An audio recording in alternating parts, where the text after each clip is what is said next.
And now, Michael, we're reaching 26, and our story changes direction here. What I've heard you say over the last 20-something theses, in a way, is that those who want to find a simple, easy, silver bullet, cure for everything, cure for aging, who even believe that aging exists as a process, will be confounded by the complexity of what is really going on. But in 26, you start to say, but there is going to be good news here. Yes, the Good News Bible. Yes, I mean, what's the point of preaching about the apocalypse unless you offer your listeners the chance of salvation? Yeah, so a lot of people, a lot of biologists are very pessimistic about intervening in aging, and in particular, the orthodoxy among evolutionary biologists for a very, very long time was that there was nothing we could do about it because it was too complicated. And then in the fall of 1977, I had this big aha moment where I went, oh, maybe we could use experimental evolution to produce much longer-lived organisms, and if we can do that, then we can start to unravel exactly how you do.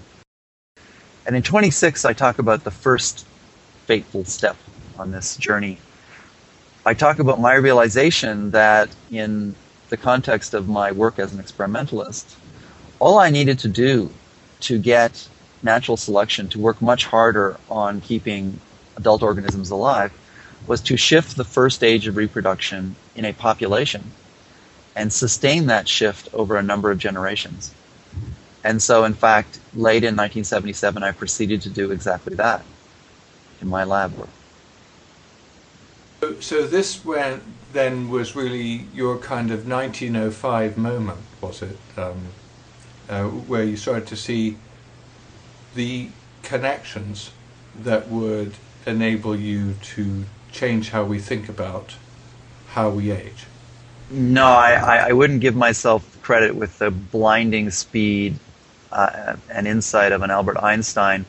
I would say in 1977 I experienced a wake-up call which sort of got me up and out of bed, intellectually speaking, away from the evolutionist characteristic skepticism. I'll give you an example. George C. Williams said, he was a leading evolutionist who worked on the problem of aging, he said that looking for ways to intervene in the aging process is like trying to build a perpetual motion machine.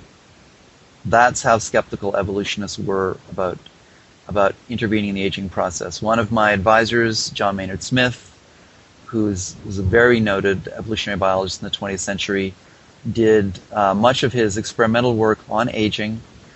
He really had no belief whatsoever that you could do much about the process. He was a totally passive about his own aging. So he died in 2004. So in 1977, I started to break away from the evolutionary biology community as it was then, and as some of it still is, and started to see the possibility of using, in fact, the tools of evolution itself in order to master not just the scientific problem of aging, but actually the technological problem of aging, or if you will, the medical problem of aging.